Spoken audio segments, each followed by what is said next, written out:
లౌకికవాదానికి కొత్త నిర్వచనం చెప్పిన మోడీ ముందు ఆ పదానికి అసలు అర్థం తెలుసుకోవాలని కాంగ్రెస్ సూచించింది. గుజరాత్ తరహా అభివృద్ధి దేశానికి ఆదర్శమన్న మోడీ అభివృద్ధిని దేశ ప్రజలు ఎట్టి పరిస్థితుల్లోనూ అంగీకరించాలని ఎదురుదాడికి దిగింది. దేశానికి తొలి ప్రాధాన్యమివ్వడమే లౌకికవాదమన్న గుజరాత్ ముఖ్యమంత్రి నరేంద్ర మోడీ వ్యాఖ్యలపై కాంగ్రెస్ స్పందించింది. లౌకికవాదానికి అర్థాన్ని పునర్నిర్వచించేవాళ్లు ఆ భావన అసలు అర్థాన్ని ముందుగా తెలుసుకోవాలని ఆ పార్టీ అధికార ప్రతినిధి రషీద్ అల్వీ సూచించారు. మహాత్మాగాంధీ సూచించిన లౌకిక మార్గంలో కాంగ్రెస్ నడుస్తోందన్న ఆయన మోడీ వ్యాఖ్యల వెనుక ఉద్దేశంపై స్పందించేందుకు నిరాకరించారు.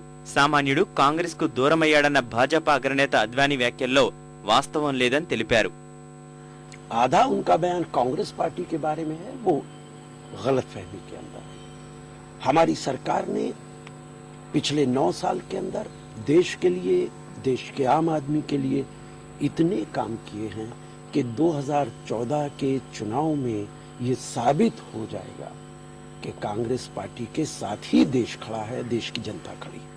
గుజరాత్ అభివృద్ధి దేశానికి ఆదర్శం కావాలన్న మోడీ వ్యాఖ్యలపై సిపిఎం మండిపడింది. మోడీ అభివృద్ధి కారణంగా లాభపడింది బడా పెట్టుబడిదారులే తప్ప సామాన్య జనం కాదని పార్టీ ప్రధాన కార్యదర్శి ప్రకాష్ కారాత్ ఆరోపించారు. భూములు, విద్యుత్, నీరు సహా మౌలిక వసతుల చౌకధరలకు కట్టబెట్టి బడా వ్యాపారుల అభివృద్ధికే మోడీ తోడ్పడ్డారని అన్నారు. విద్య, వైద్య, గిరిజన సంక్షేమం లాంటి సామాజిక రంగాల్లో గుజరాత్ వెనుకబడిందని గుర్తు చేశారు.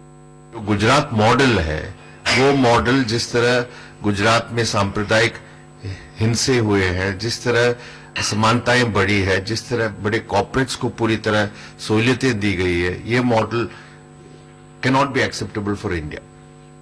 కాంగ్రెస్ భాజపాల పార్టీలకు సామాన్యుడు విముఖంగా ఉన్నాడన్న అద్వానీ వ్యాఖ్యల్లో వాస్తవం ఉందన్న ఆయన ప్రజలు ప్రత్యామ్నాయాన్ని కోరుకుంటున్నారని అభిప్రాయపడ్డారు. ప్రత్యామ్నాయ కూటమికి ఎవరు నేతృత్వం వహించాలన్నది ఎన్నికల ఫలితాల్లో తేలుతుందని చెప్పారు.